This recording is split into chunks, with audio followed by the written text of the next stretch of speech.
just put the punish right away. Looking at the matchups, Wolf, how's it looking like? It's gonna be crazy. Hindi ganun kalakas ang Luyi kumpara sa isang sa composition dito ng Aurora. Pero TLPH nabuo pa rin yung gusto nilang piliin. This is still the Exodia. Yung God cards ng TLPH, yung baraha na gusto nilang buhay, nandun pa rin. I think TLPH has got the momentum. Pero this will be a 50-50. Gagayahin ko si Dreamer. Kung sino ang unang makakuha ng turtle, siya yung mananalo para sa akin. Aurora looks to extend. TLPH looks to end. What's about to happen here? Casters, your turn. Malalaman na natin kung paano nga ba magpapatuloy ang ating Grand Finals. Sa huling tatlong laro ay napanood natin na nagdodomina ang Team Liquid Philippines. Paano pa kaya pupuso ang Aurora Gaming dito? Napakabigat ng naatas na responsibilidad para sa lahat ng mga miyembro ng Aurora Gaming dito. Again, kailangan nila mag-reset, kailangan nila mag-restart for sure naman. Talagang kinalmahan na nila ang kanilang mga sarili. Kasi isang hakbang na lang at CLPH. Actually, hindi nga lang reset yung kailangan dito ng Aurora kasi gusto nila manalo. Kailangan nila ng full reverse sweep para mapigilan ng Stampede. Buhay na buhay talaga dito ang Stampede. Ang tanong lang talaga, is it gonna be golden? At matagal-tagal na nating hindi nakikita yung mga ganitong klaseng comeback. A full reverse sweep. 4 na panalo ang kailangan kunin ng Aurora Gaming kung gusto pa nilang makuha ang Immortal Cup. And when we look at the players coming in from Aurora Gaming, si Yue ay naghahanap pa rin ng kanyang pinakaunang championship. Oo, yun nga yun eh. Tsaka again, marami na silang mga dinaanan. 4 na championship na ang kanilang dinaanan. Pero hindi pa rin na ibibigay sa kanya.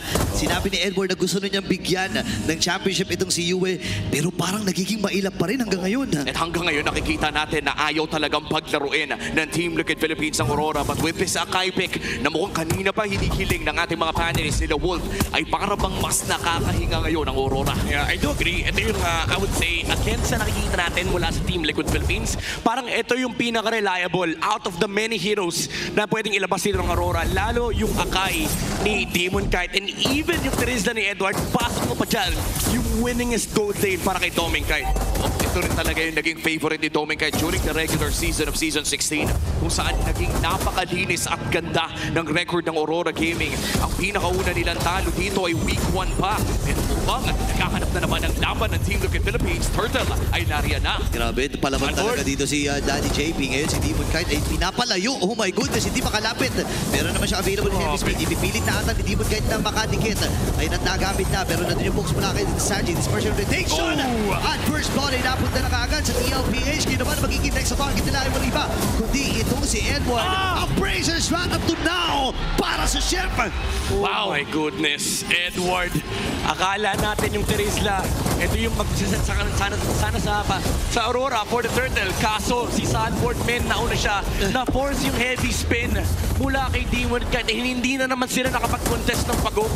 Tingnan mo naman, ito si Sanford talaga ay lock ang target dito kay Demon Kite. Mapatang jungle man o mapa-assassin fighter, di ba pa ay talagang hinahanap siya ng XP laner ng Team Liquid Philippines. And looking at the gold leaders atid ng ating sponsor na BPI, Oheb and Sanji ang namumuna ngayon sa ating laro. In fact, 1,000 na ang lamang ng Team Liquid Philippines. And ito ang naging trend natin for the past 3 games.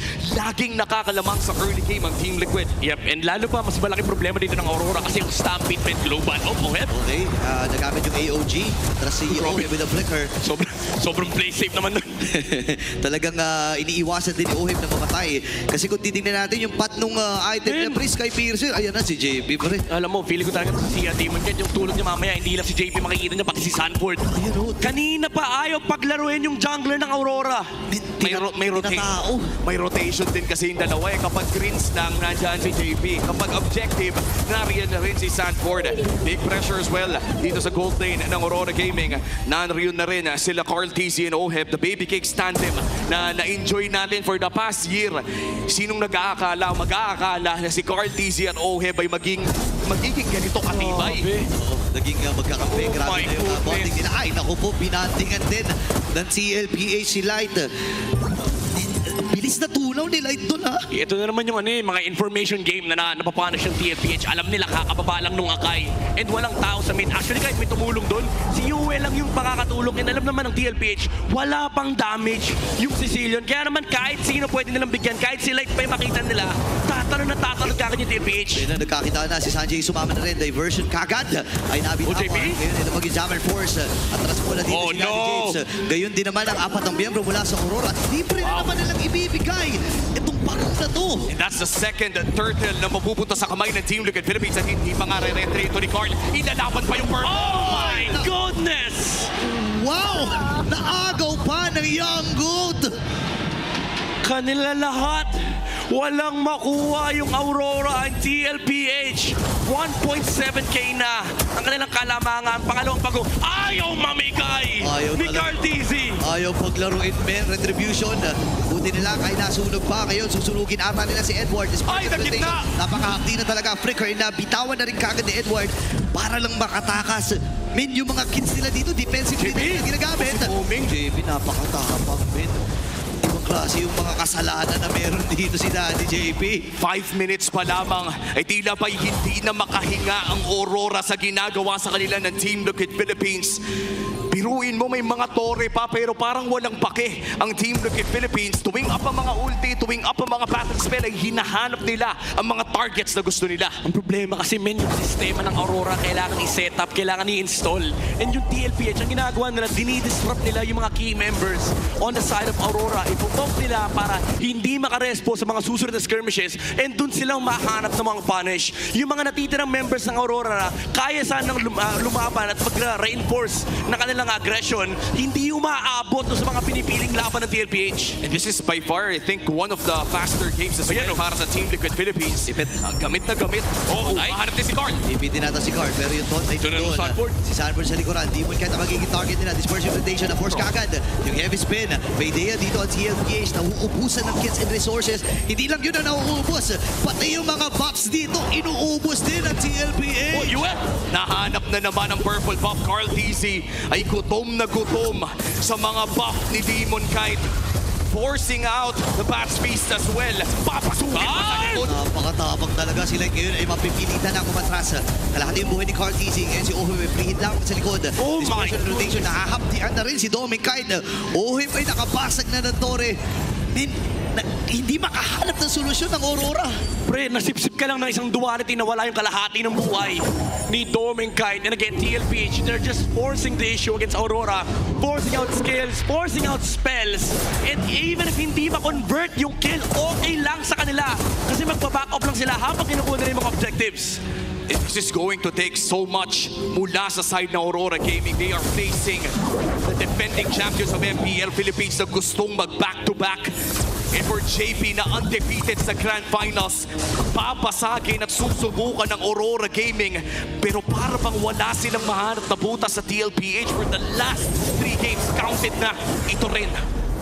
Ibang klase na JP at itong si Sanford, kung sino-sino na lang ang pinagtitripan nila. Ayaw magpahinga. Dito na ni diversion play, wala atang ideya dito ang Aurora. Pasok si Cardi, tumama yung Taunt, the Flicker, ay na-force na rin kagad, even the Battle Beast. Para dito kay Yue, wala pa masyadong damage itong Cecilio na ito. Pwede na rin-force ulit, heavy speed. Nagamit si Cardi, na ata magiging sakripisyo nila. Napalalim na rin. At ibibigay na ata nila.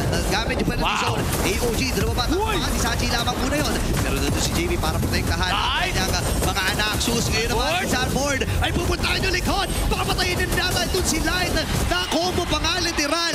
And Ohim with a kill. Well, at least ngayon nakahanap na ng trade ng Aurora Gaming. Great heavy spin mula dito kay Demon Kite. Kaya naman nakakahinga pero hindi pa rin makakapaghinga dito sa purple buff na hindi pa rin niya makukuha. Ayaw! Makontento ka na daw doon. Sabi ni JP. Napana siya na dito si Carl Dizzy. Medyo baliktad yung combo na ginawa ni Carl kanina. Nauna yung taunt bago yung retry. So hindi umabot yung slow. And again, napakaganda ng heavy spin na nakuha ng Demon Kite. That's a big punish coming out from Aurora. Kahit paano, ma-hold up nila yung pressure na nilalatag dito ng TLPH. Pero men, si Carl TZ pa lang yung problem 1. May problem number 2 ka pa si JP.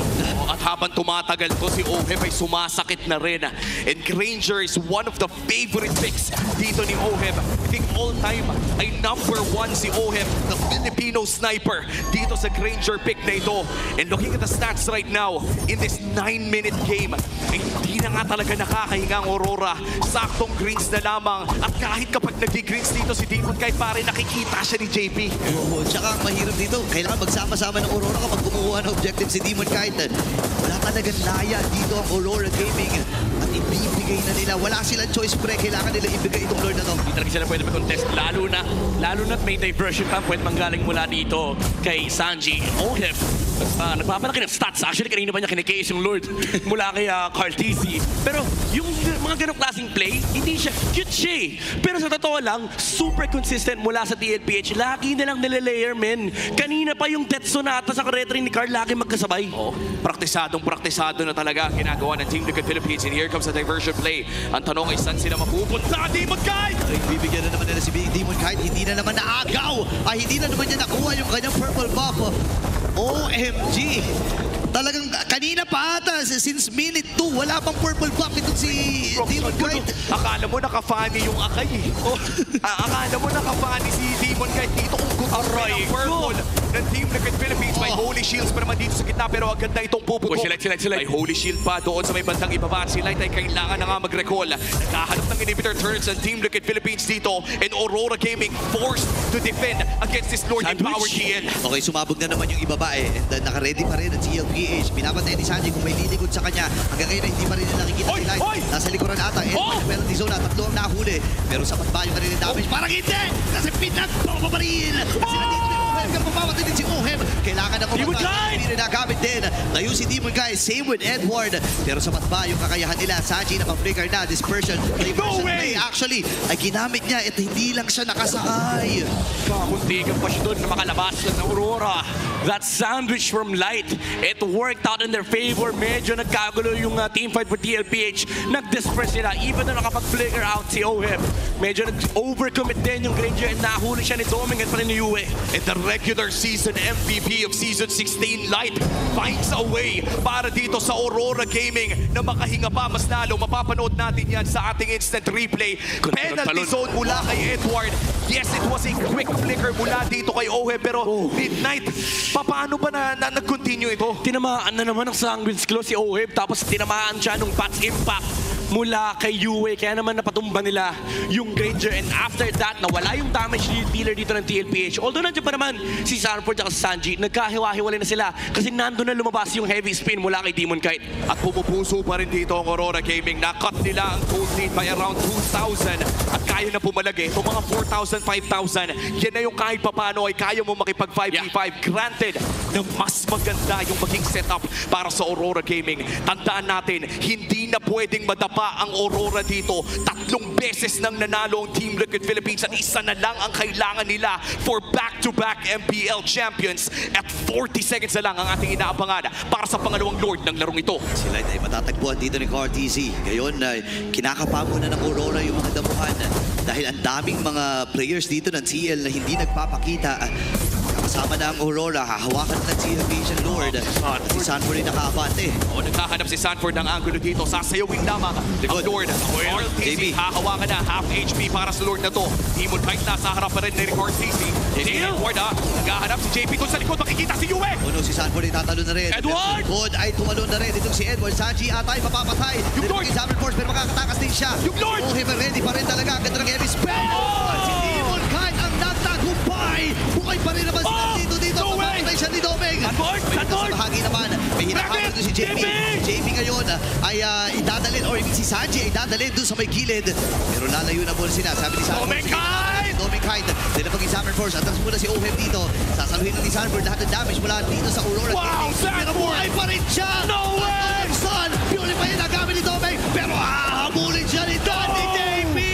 Si Light ngayon ay kailangan na rin. Ang baba na buhay. Balls from Yue.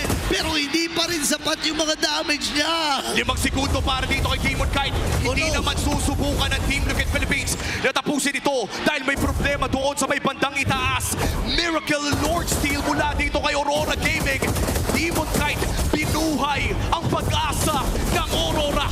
Talagang maganda yung naging desisyon niya rito. Imbes na iipit si Carl TZ sa loob ng Lord Pit, nagdesisyon siya na ilabas yung friendly para siguradong hindi makaka-retry. Ilang beses na natin nakita si Carl TZ na nakakanakaw ng Lord kahit pa nakaipit sa pader. And also Edward, that penalty zone on the back na zone niya si Oeb. And even though they lost that E-point again, they get the Lord and they prolong this game. At yun naman talaga no, ang kailangan when you're running a Sicilian on Yue, kailangan tumagal ang larong ito. And looking at Yue right now, nakikita natin talaga yung kagustuhan niya na manatili dito sa Grand Finals. Ilang Grand Finals na tinignan ni Yue. Ilang fans na rin ang sumusuporta at umiyak kasama niya. Pero ngayon, sa game na ito, nakikita natin ang puso. But in front of Team Liquid Philippines, na walang awang sumusugod, ano pa bang natitirang win condition for Aurora? Ang kailangan ng Aurora dito, honestly, is maulit yung ganong klaseng Lord Dance. Edward jumping onto the backside. Medyo kaya na nilang harapan dito si Sanford kahit overwhelming yung damage. Nakakite na nila yan with Demon Kite na magagamit niya yung kanyang heavy spin and also the Zaman Force na pwedeng ipanlaban nila doon sa Lapu-Lapu. And syempre, kailangan din mag-ingat ng TLPH kasi humahapdi na si Yue. Ito yung pinakamalaking win condition ng Aurora. The overwhelming infinite scaling magic damage of the Sicilian. 40 seconds bago lumabas ang pangatlong Lord ng larong ito. In terms of objectives, lamang pa rin naman ang Team Liquid Philippines. 1 Lord and 3 Turtles. Pero yung most recent Lord ay nakuha ng Aurora Gaming. Itong purple ay ilalaban na naman nila at hindi na naman ito makukuha ni Demon Kite. Ibang klase si Carl TZ. Nakuha niya yon, ginamit ang kanyang retribution. Naabot naman para doon sa pagsisimula ng ikalawang, actually katlong Lord ng laban na ito. Hindi pa naman ito yung enhance or yung luminous na Lord. And sobrang importante para sa Aurora na makuha. Kasi if ever man na makuha ng TL to, maaaring ito na yung exclamation point pre. Oo. At sa init pa naman ng Team Liquid Philippines for the past 3 games, ay alam natin na ito lang ang kanilang kailangan para subukang tapusin ang larong ito. But for Aurora Gaming, prolonging this game, they have to take it 1 game at a time. Sinabi mo kanina midnight, yung full reverse sweep. And I believe in the last few seasons, no, in the entirety of MPL Philippines, wala pa atang nakakagawa nun. And ngayon, malaking task yun for Aurora. Tommy kahit hindi na niya hinahayaang maulit yung setup kanina. Alam nila manggagaling sa likod si JP. Kaso nakikita nila Harit na medyo delikado to for Aurora kasi pwede mag-turn yung TLPH. And kapag na-burn yung Zaman Force, ang pwedeng gawin ng TLPH is bumalik lang sa Lord. So kailangan talaga mag-iingat ng Aurora sa mga vision na pinapakita nila at pinibigyan nila kay JP. Half HP para dito sa Lord. Walang Harit. Carl TZ, Demon Kite doon sa may bandang gilid. 50-50. Okay, Sanji dito. Kahit ang dyan nagwagi sa retribution battle. Kailangan naman to si Tommy. May diversion. No way! No way! May sinak na dito ang Team Liquid Philippines at sa liga ng pinakamalalakas. Ira ng cavalry ang papagaspas. Tuloy ang Golden Road dahil ang hihilangin kampiyon ng MPL Philippines Season 16. Team Liquid Philippines! Back-to-back championships para dito sa Team Liquid Philippines. Nakuha man ng Aurora ang Lord. Nasa lisin naman ni Sanji at ng Team Liquid ang base ng Aurora. Sweeping Aurora Gaming, ending their win streak, finding the Immortal Cup. Kak, kalau punya pinjaman sampai 100 juta, mau ngapain?